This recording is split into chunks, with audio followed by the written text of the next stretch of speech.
If a 17-year-old janitor beats me at chess, I'll give him my Porsche. Rodrigo Farias pointed at the skinny kid mopping the floor of the Park Avenue Executive Club, making 15 executives burst out laughing. He didn't know he was about to lose much more than the car. It was Thursday, 3 in the afternoon, and the club's main hall buzzed with a charity chess tournament. Crystal chandeliers glinted over mahogany tables where business leaders slid pieces across marble boards.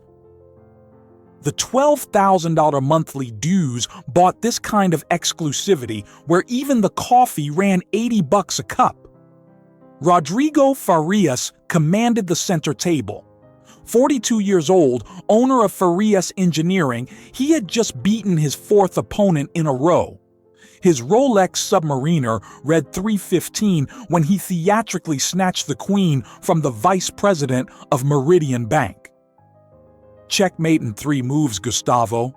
Better resign now and save yourself the humiliation.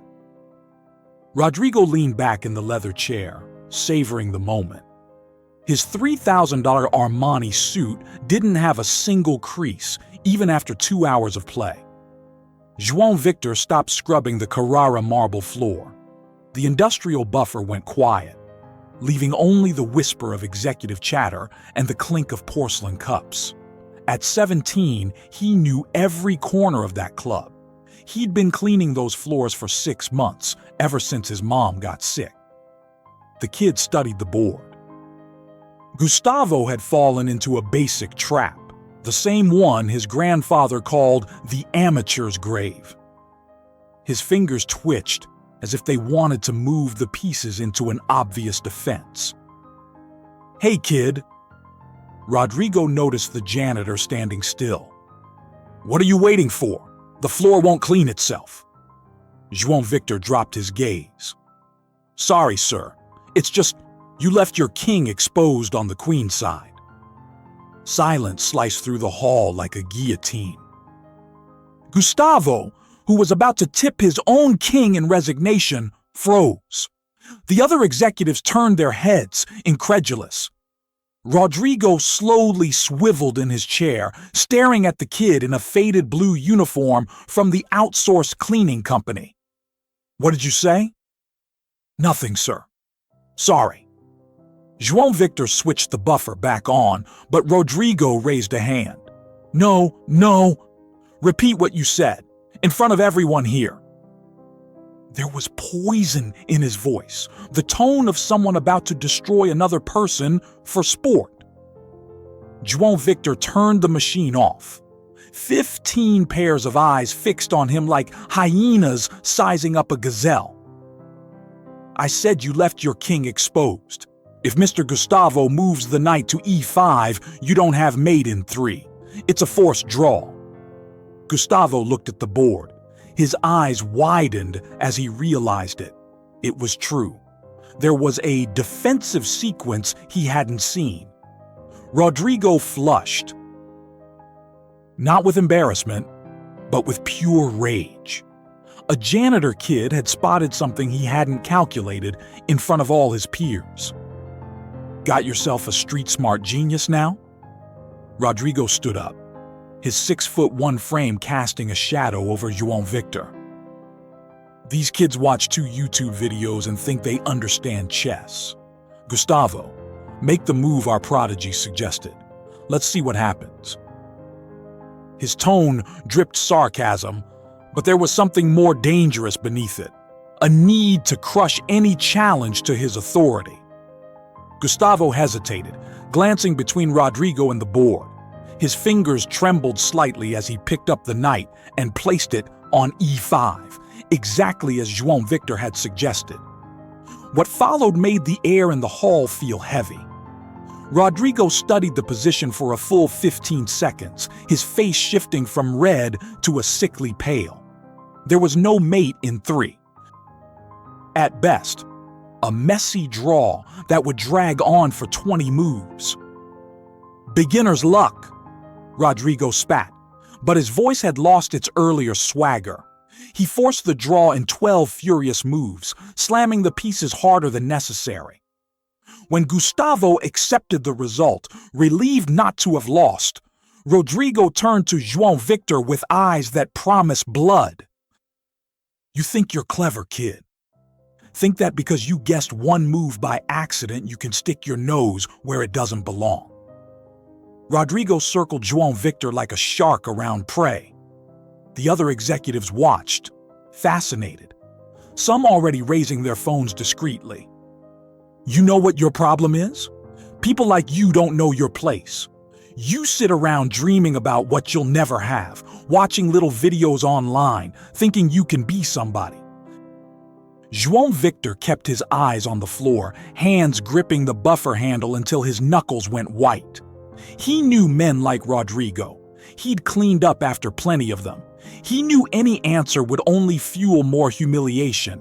But something in Rodrigo's tone, the way he said, "people like you," made his stomach churn.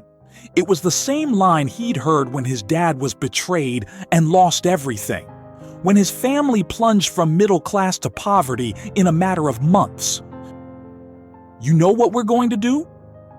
Rodrigo returned to the main table, a wicked idea taking shape. "You say you understand chess, so let's test it. One game, you and me. But to make it interesting, let's wager." He paused for dramatic effect, savoring everyone's attention. "If you win, about as likely as hell freezing over, I'll give you my car, that metallic blue Porsche Cayenne outside, $180,000 worth of car." The hall erupted in murmurs. Some executives laughed openly at the absurd proposal. Others shook their heads, already anticipating the slaughter to come. João Victor looked up for the first time, meeting Rodrigo's gaze. There was something there the millionaire hadn't expected. Absolute calm, like a glassy lake before a storm. "And if I lose?" João Victor asked, his voice slicing through the laughter and murmurs like a sharp blade. The simple question silenced the hall again. Rodrigo smiled, the predator's smile he wore when closing multi-million-dollar deals that crushed the competition. "If you lose, which is absolutely certain, you wash my car every week for a year, for free, on Sundays, because that's when I like to take it out." Rodrigo paused, savoring the moment. And not just a quick wipe down. Full wash, wax, interior detailing, the works. About 4 hours of hard labor every Sunday for an entire year. Andre Sampaio, owner of a pharmacy chain, stepped up with a mischievous grin. "Rodrigo, that's not balanced. The kid's got nothing to lose but time. How about we make it spicier?" He pulled out his Italian leather wallet and counted a few bills. "I'll add 10 grand to the pot. If the kid wins, he gets that too." Like blood in the water, drawing sharks, other executives chimed in. "Another 15 from me," said Fernando Leitão, who ran a wine import business. "20 here," added Marcos Teixeira, from an investment fund. In under 2 minutes, the side bets had hit $50,000 on top of the car. The mood in the hall had shifted from casual fun to something darker, almost gladiatorial.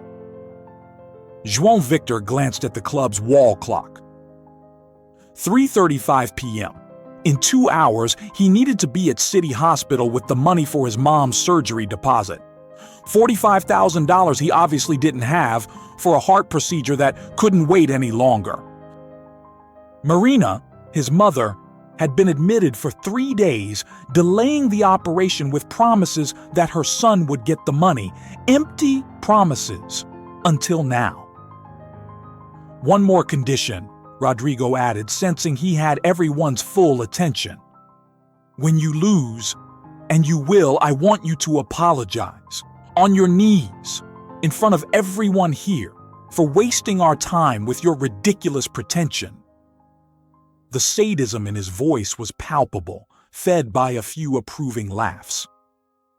João Victor closed his eyes for a moment. He saw his mother's face, Marina, a seamstress who had worked 16 hours a day to keep him in private school when they still had money. He remembered his grandfather, an international grandmaster, whispering in his ear at 7 that chess wasn't about the pieces but the person across the board. Everyone reveals their weaknesses at the board, Juanzinho. The arrogant always falls into his own trap. I accept, João Victor said, taking off the blue apron from the cleaning company and folding it carefully over the buffer. But I want everything documented. A signed contract, title transfer for the car on the spot if I win. Wire transfer of the cash immediately. His voice carried a firmness that didn't match his age or his station. Rodrigo let out a booming laugh that echoed through the high-ceilinged hall. The little janitor wants a contract. Sure. Gustavo, you're a lawyer. Draft it up. I can't wait to see this kid's face when he's on his knees on the floor he cleans.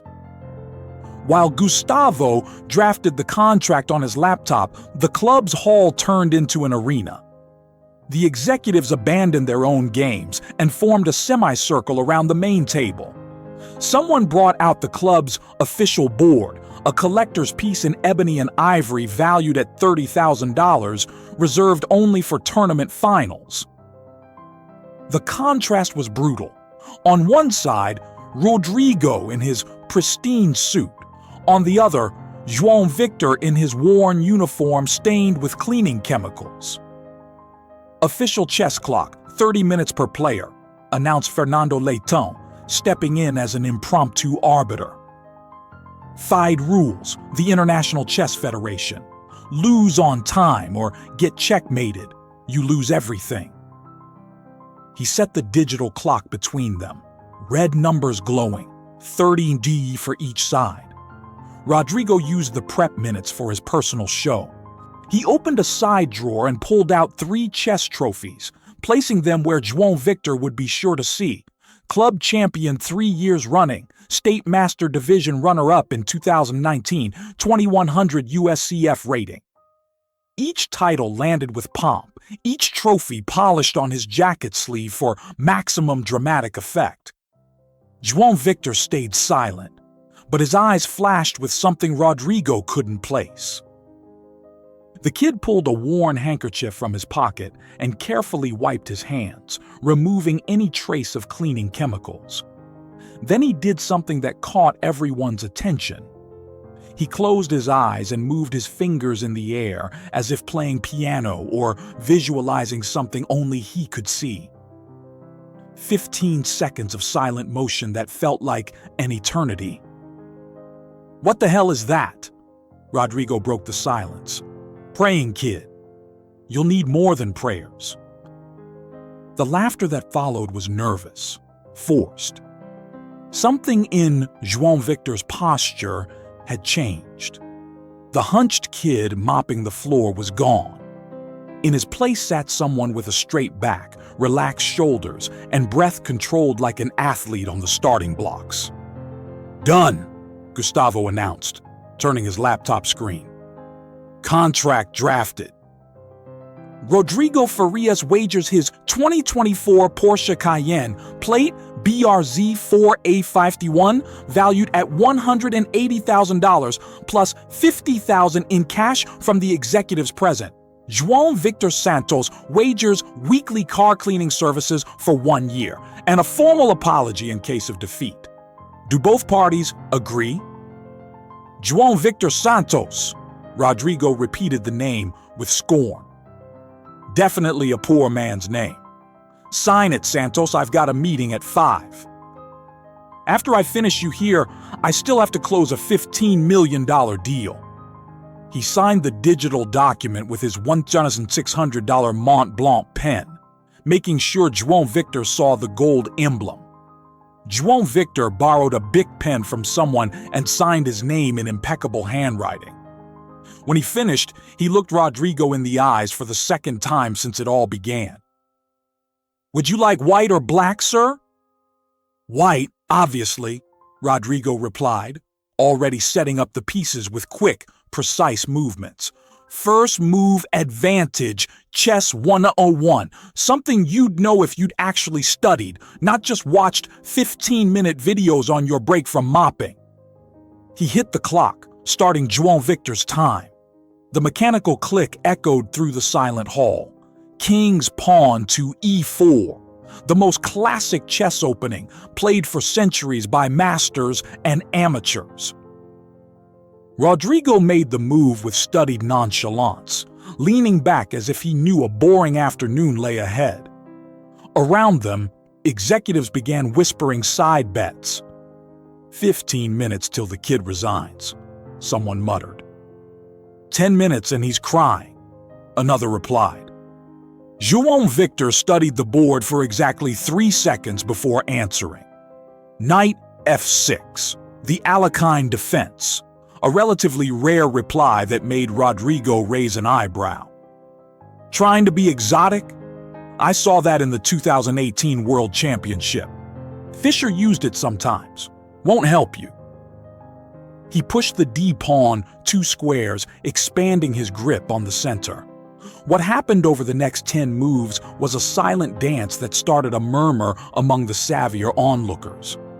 João Victor wasn't just playing. He was building something. Every piece moved with surgical purpose, weaving a web of possibilities like threads in a complex tapestry. Bishops on long diagonals, knights ruling central squares, rooks aligning on open files. Rodrigo kept the confident facade, but something subtle had shifted. He no longer leaned back after each move. His fingers drummed lightly on the table while he waited for João Victor's reply. His clock, which should have been comfortable, was bleeding faster than expected. 22 minutes, 21, 20. Interesting, Gustavo whispered to André Sampaio. The kid isn't playing like an amateur. Look at his pawn structure. It's solid as concrete. André, a self-styled competent player with an 1800 rating, nodded slowly. There was something unsettling about João Victor's calm, the way his eyes swept the board in patterns that seemed to read 3, 4, 5 moves ahead. On move 15, João Victor did something that pulled an involuntary exclamation from Fernando Leitão. He sacrificed a bishop. Not the desperate kind from a losing position, but a deep positional sacrifice that opened attacking lines that hadn't existed seconds earlier. Rodrigo took the bishop with his knight, the obvious move, the move anyone would make. That's when he saw the trap. Too late. The pawn structure that looked rock solid was now a prison. His king, apparently safe after castling, suddenly had only 2 escape squares. His heavy pieces were uncoordinated, tripping over each other like panicked soldiers. How did you do that?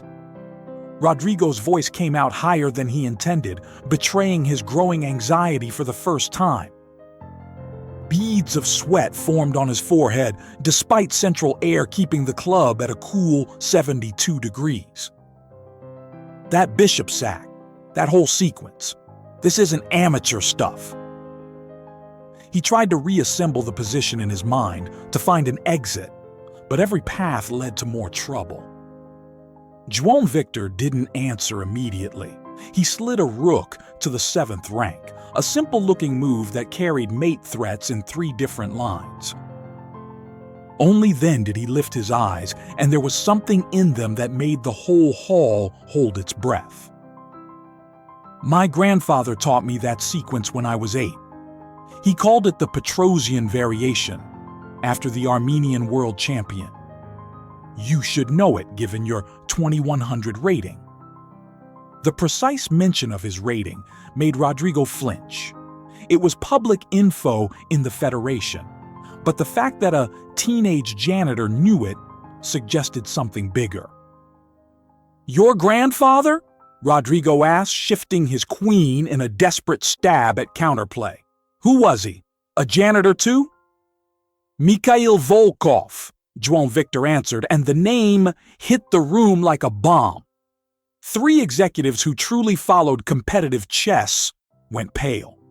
Mikhail Volkov, the Russian-born Brazilian international grandmaster, peak rating around 2600, head coach of the Brazilian junior team for a decade. He died 2 years ago, 3 months after my dad lost everything. The heartbreak killed him, literally. He couldn't bear watching the grandson he'd trained since age 5 walk away from chess to work. The revelation completely changed the atmosphere. What had looked like an easy humiliation of a poor kid became something else entirely. Gustavo pulled out his phone for a quick search. "It's true," he whispered to the others. "João Victor Santos Volkov, Brazilian U12 champion in 2019. South American U14 runner-up in 2021. Disappeared from the competitive circuit 2 years ago. Official rating 2430. Rodrigo felt his blood run cold. 2430. 300 points above him. In chess, a 50-point gap already means clear superiority. 300 is the gulf between a talented amateur and an elite professional. He was playing someone who could have been a grandmaster if life hadn't interfered. "Why didn't you say anything?" Andre Sampaio asked, genuinely shocked. "Why are you working as a janitor if you have that kind of talent?" João Victor moved his knight, tightening the vise around the already cornered white king. "Because talent doesn't pay hospital bills. When my dad was betrayed by his partner and lost the company, we learned chess is a luxury for people with money. Gear, travel, entry fees, coaches, it all costs. And when your mom needs $1,000 a month heart medication, you choose between the board and her life." Rodrigo's clock showed 12 minutes and 40 seconds. João Victor's 27 minutes and 15 seconds. The kid was playing almost on autopilot, each move flowing from the muscle memory of thousands of training hours. It was like watching a pianist perform a piece he knows by heart, fingers finding the right notes without conscious thought. On move 23, João Victor made a play that transformed the game completely. He advanced an apparently harmless pawn to the 6th rank, a move that looked defensive but hid a devastating threat. With only 9 minutes left and sweat bleeding through his $1,000 shirt, Rodrigo missed it. He captured the pawn with his rook, thinking he was winning material. It was the fatal error João Victor had been waiting 7 moves for. "Discovered check," João Victor said calmly, moving his knight and unveiling his bishop's attack. But it wasn't just a check. It was the start of a forced sequence that dismantled White's entire defense like a house of cards in the wind. Rodrigo moved his king, the only legal move. João Victor answered with the queen, check again. The king fled to its only square. João Victor's rook came down like a guillotine. Another check. The hall was dead silent. Even those who didn't understand chess deeply could tell something extraordinary was unfolding. The arrogant millionaire who mocked employees for sport was being systematically dismantled by the teenager he'd called a street rat minutes earlier. Every move from João Victor was as precise as surgery, as inevitable as gravity. "Mr. Farias," João Victor said, and there was something different in his voice now. Not the subservient tone of a janitor, but the calm authority of someone in total command. "You're mated in 5. I can demonstrate if you'd like. Queen to H7, check. King to G8, forced. Rook to E8, check. King to F7, only square. Queen to F5, check. King to G8, again forced. Queen to F7, checkmate. There is no defense." Rodrigo stared at the board as if the pieces had turned into venomous snakes. His eyes raced through the lines, hunting for a flaw in João Victor's analysis. There wasn't one. Every move the kid described was forced, inevitable. In 5 moves, his king would be dead, and he'd have lost nearly $250,000 to a teenage janitor. The executives around them began to murmur, some checking the line on chess apps. "He's right," Gustavo whispered, showing his screen to Andre. "The computer confirms it. Forced mate in 5. The room's energy flipped completely. What started as cruel entertainment had become something very different. Some executives looked at João Victor with new respect. Others looked at Rodrigo with something close to pity. "You tricked me," Rodrigo spat, his face red with rage and humiliation. "You passed yourself off as a janitor when you're a professional player. That's fraud!" Desperation cracked his voice on every syllable. "I'm voiding this bet. You all saw it. I was deceived." João Victor didn't flinch. He pulled an old phone from his pocket. A $100 beater that looked like a relic next to the $2,000 iPhones on the table. "Mr. Farias, I never lied. I am a janitor. I work 44 hours a week cleaning this club and other places. You've seen me doing it for 6 months. The fact that I also know how to play chess doesn't change my job. Or do you think janitors can't have talent?" Rodrigo tried one last, desperate play. He stood up abruptly, knocking over a piece, and fumbled in his pockets for his phone. "I'm calling my lawyer right now. This is a setup, a con. You all saw it." He posed as a simple janitor when he's actually a pro. "Carlos, pick up the damn phone." He shouted into the receiver, but his hands shook so badly he nearly dropped it. While Rodrigo ranted to his lawyer, João Victor did something no one expected. He pulled out the old phone again and opened the photo gallery. He swiped across the cracked screen until he found what he wanted, then turned it so the nearest executives could see. It was a picture of him younger, maybe 14, holding a trophy beside an older man with white hair and a proud smile. The older man was his grandfather, Mikhail Volkov, and the trophy was from the South American Juniors. "You know what's most ironic in all this, Mr. Farias?" João Victor said, his voice slicing through Rodrigo's frantic call. "I recognized your playing style from the first move. Aggressive on the attack but careless in defense, always leaving the queen side exposed. My grandfather had a student who played exactly like that about 15 years ago. A young ambitious businessman who paid a fortune for private lessons but never listened when told to practice patience and humility." Rodrigo slowly lowered the phone, his face draining of color as if all the blood had fled. There was something about the way João Victor spoke, something familiar he couldn't place, that made his stomach twist. "What are you talking about?" His voice came out hoarse, nearly a whisper. "Carlos, Eduardo, Volkov, Santos." João Victor pronounced the full name slowly, each syllable dropping into the silent hall like stones in a still lake. "That was my father's name before he shortened it to Carlos Eduardo Santos when he started a company with a partner. A partner who 3 years ago forged documents, siphoned off $3 million, and left my father with debts that weren't his. That partner's name was Rodrigo Farias." Rodrigo's phone slipped from his hand and hit the marble floor with a sharp crack. Gustavo, Andre, Fernando, every executive present looked at one another in shock. Some vaguely remembered the CES logistics scandal, the company that collapsed overnight amid fraud accusations. Carlos Eduardo had vanished from the business scene. Some said he'd taken his own life, others that he'd fled the country. No one imagined he had a son, much less that his son was right there, mopping the floors of the very club where the businessmen who watched his family be destroyed now gathered. "You're Carlos's son?" Rodrigo stammered, the arrogance completely gone, replaced by something dangerously close to fear.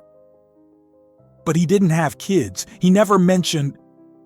His voice died when he met João Victor's gaze, cold as a Russian winter, the Volkov blood running through it.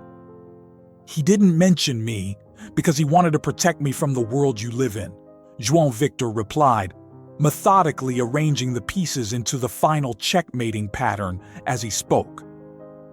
A world where friendship is a bargaining chip, where partners of 10 years betray each other for money, where an honest man can lose everything on a Friday and no one answers his calls on Monday. My father is alive, Mr. Farias. He lives in a tiny studio in Brownsville, works 12-hour shifts as a rideshare driver, and every Sunday he still plays chess with me, with the same set my grandfather used to teach me. Queen to h7, check, João Victor announced, moving the piece with the same surgical precision he'd shown every turn. The click of ivory on the board echoed through the silent hall like a sentence. Rodrigo looked at the board, then at João Victor, then back to the board, as if hoping the pieces would shift by miracle. His trembling hand moved the king to g8, the only legal square. Rook to e8, check, João Victor continued, as relentless as fate. Each move executed with absolute calm, no rush, no anger, just the mathematical inevitability of chess. Rodrigo slid the king to f7, his fingers shaking so badly he nearly toppled the piece. Sweat streaked down his face, soaking the collar of his $1,200 Italian shirt. Queen to f5, check, the third blow in the killing sequence. The white king scurried back to g8, returning to the same prison it had tried to escape. There was nowhere left to run. João Victor's black pieces formed a perfect net around the white monarch, like predators closing in on a wounded prey. Queen to f7. João Victor delivered the final words with a softness that made it even more devastating. Checkmate. He didn't shout, celebrate, or smile. He simply leaned back and waited while Rodrigo stared at the board as if he could undo reality by sheer force of will. The digital clock froze a moment in time. Rodrigo Farias, 3 minutes and 17 seconds remaining. João Victor Santos, 24 minutes and 42 seconds. The time gap told the whole story. One man was desperate, playing on emotion, burning precious minutes in panic. The other was in absolute control, every move flowing from the muscle memory of thousands of games, from the legacy of a grandmaster grandfather, from the blood of board warriors running in his veins. Impossible, Rodrigo muttered, still staring at the board. This can't be happening, not to a janitor, not to his kid. Not like this. His words came out disjointed, a mind refusing to accept the brutal reality in front of him. Nearly $250,000 lost in 30 minutes to a teenager he'd considered less than human minutes earlier. Andre Sampaio cleared his throat and said what everyone was thinking. The game's over, Rodrigo. The kid won fair and square. We've got 15 witnesses, a signed contract, everything documented. You lost. The simplicity of the statement only amplified the weight of the moment. There was no room for interpretation, appeals, or the usual backdoor fixes. Pure math. Checkmate means game over. João Victor pulled out his old phone and checked the time. 4:25 in the afternoon. In 1 hour and 35 minutes, the deadline to put down his mom's surgical deposit would expire. Marina lay on a hospital gurney, trusting that her son would find a way, like he always had since his father lost everything. And he had found it. Not by stealing or begging, but by winning on the battlefield his grandfather taught him to master, using his mind as a weapon and patience as a shield. This was a setup from the start. Rodrigo exploded, jumping up so abruptly his chair crashed backward. "You're all witnesses. He deceived me. Pretended to be a simple janitor when he's actually a professional player. The contract is void, invalid. No judge in the world will uphold this." His voice had the desperation of a drowning man grabbing at anything that might save him from the financial and social ruin he'd just suffered. Gustavo, the lawyer, adjusted his glasses and spoke with the authority of someone who knows the law. "Rodrigo, you need to calm down. There was no fraud or bad faith. The young man never lied about anything. You challenged him knowing he was a janitor. In fact, you humiliated him for it. The fact that he has other skills doesn't invalidate a thing. It's like suing your Uber driver after finding out he has a PhD in physics. His current job doesn't cancel his competencies." "But he knew that I didn't know." Rodrigo clung to the argument like a castaway to driftwood. "That's concealment of relevant information. It's like those pool hustles where the guy pretends he can't play." He looked around for support among the other executives and found only eyes mixing embarrassment with a barely disguised satisfaction at seeing the mighty Rodrigo Farias knocked off his pedestal. João Victor stayed seated, observing Rodrigo's desperation with the same calm he'd kept over the board. When it was clear the man wouldn't stop shouting, he spoke, his voice cutting through the chaos. "Mr. Farias, you called me a street rat. You said people like me watch YouTube videos and think we know how to play. You offered the bet to humiliate me, to make me apologize on my knees in front of everyone. At no point did you ask whether I could play. You assumed I couldn't. Because I'm a janitor. That's not a con. That's prejudice." Fernando Leitão, who had put up $20,000 in the pot, weighed in. "The kid's right, Rodrigo. You created this whole situation. We all saw it. You wanted to humiliate him for pure sadism. It backfired. Now pay up." There was a flavor of pleasure in his tone at seeing Rodrigo like this. Years of rubbing shoulders at the club had bred subtle rivalries, and many present had been on the receiving end of Rodrigo's arrogance, professionally or socially. "You don't get it." Rodrigo teetered on the edge of panic now, sweat soaking his shirt. "He's Carlos Eduardo's son. That changes everything. He came here for revenge, planned the whole thing." He jabbed a finger at João Victor as if the kid were a dangerous criminal, not a teenager in a cleaning uniform. "So what if I'm his son?" João Victor replied, standing for the first time since the game began. "Does that change the fact that you accepted the bet? Does it change the fact that you lost on the board? My father lost $3 million because of you, Mr. Farias. I came here to work, to mop floors, to help my sick mom. You decided to humiliate me. You offered the car. You lost. None of this was a setup. It's poetic justice." The silence that followed broke under the sound of phones being pulled out. Several executives started recording, sensing the ending would be historic. Marcos Teixeira cut to the chase. "Rodrigo, you've got two options. Pay the bet now, with everyone recording, or tomorrow this is in every industry WhatsApp group. Your reputation's done. No one will do business with someone who doesn't honor his word." Rodrigo looked around like a cornered animal.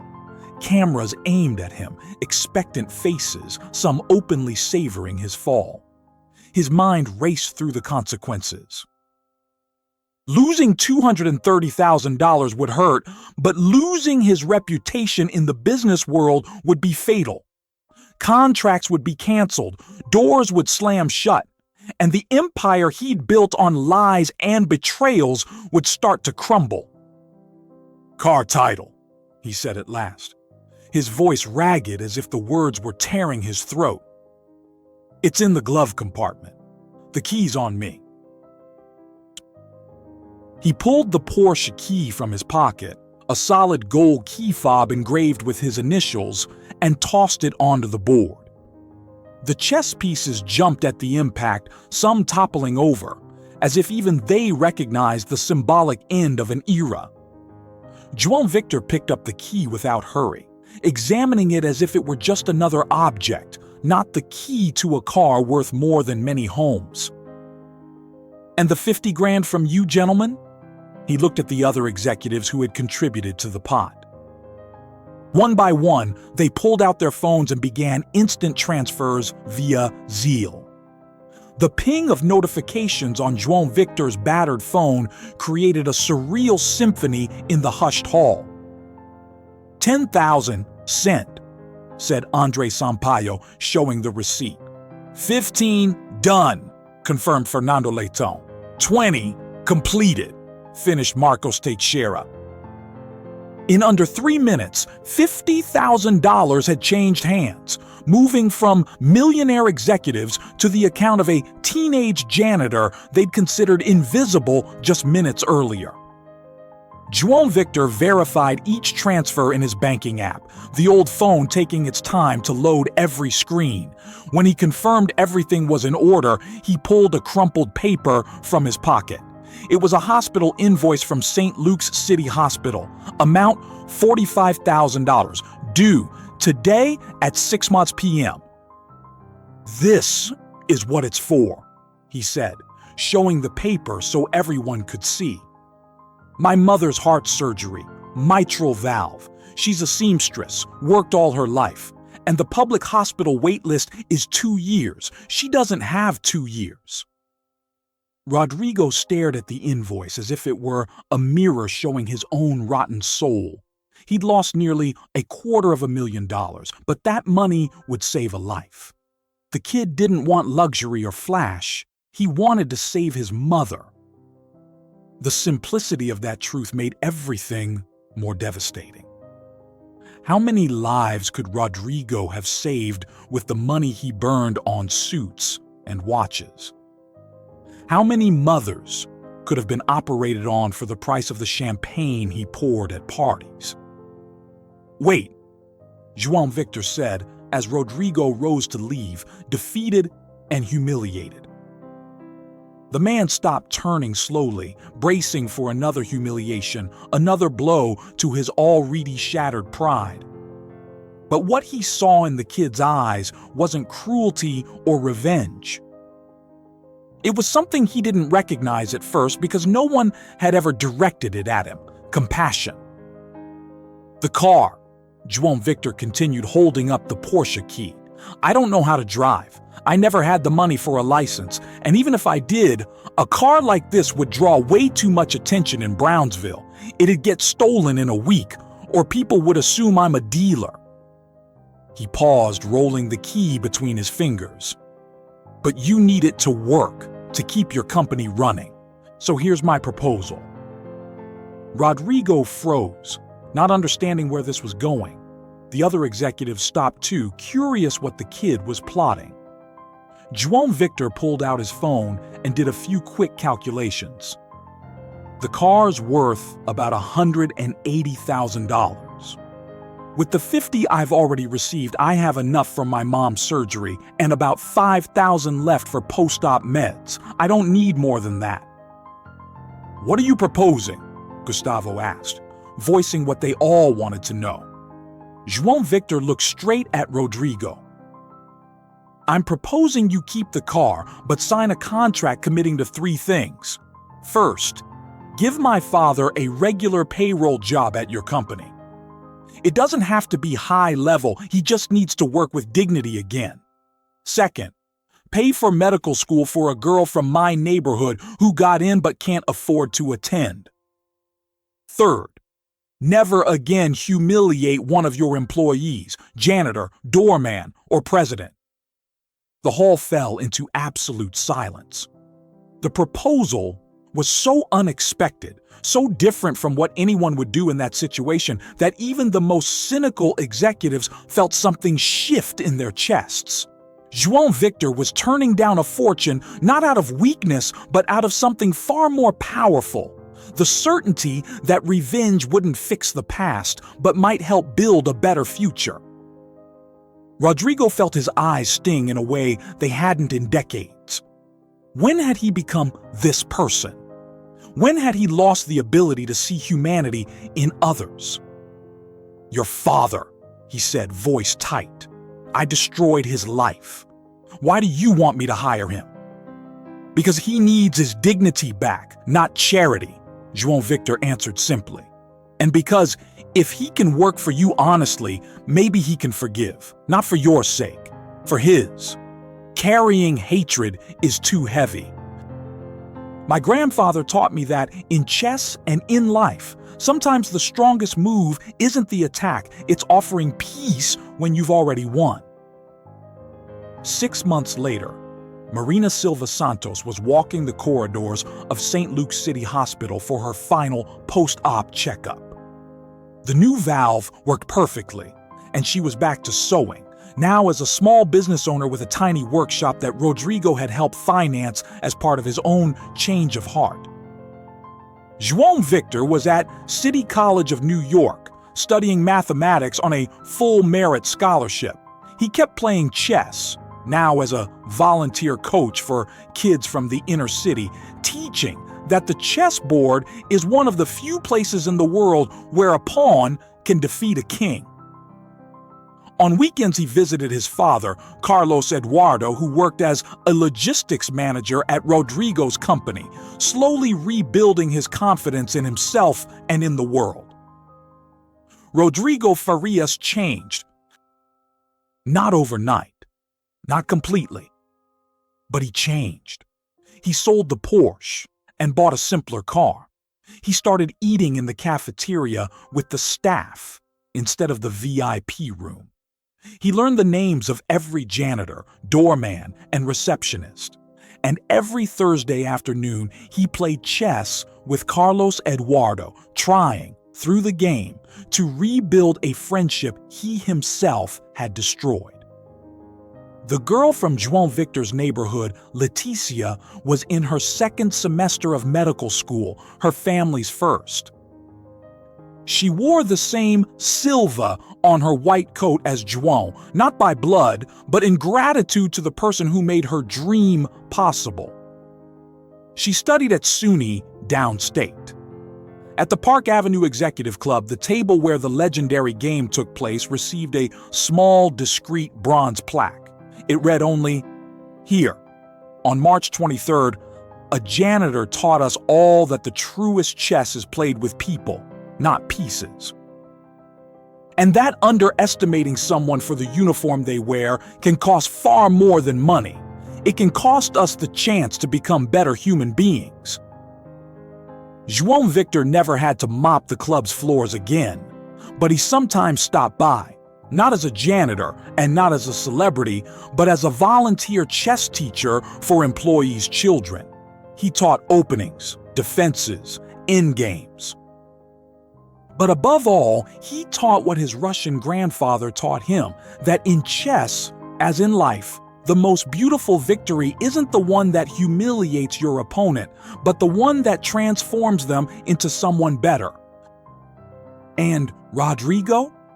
Rodrigo learned the hardest lesson of all, that a man can have millions in the bank and be poor in spirit, that he can win 100 games and lose the only one that matters, and that sometimes, very rarely, life hands you a second chance through the unlikely grace of someone you underestimated. When that happens, the only correct move is to accept checkmate with dignity, and be grateful to have met someone big enough to teach you that losing can be the first step to finally winning.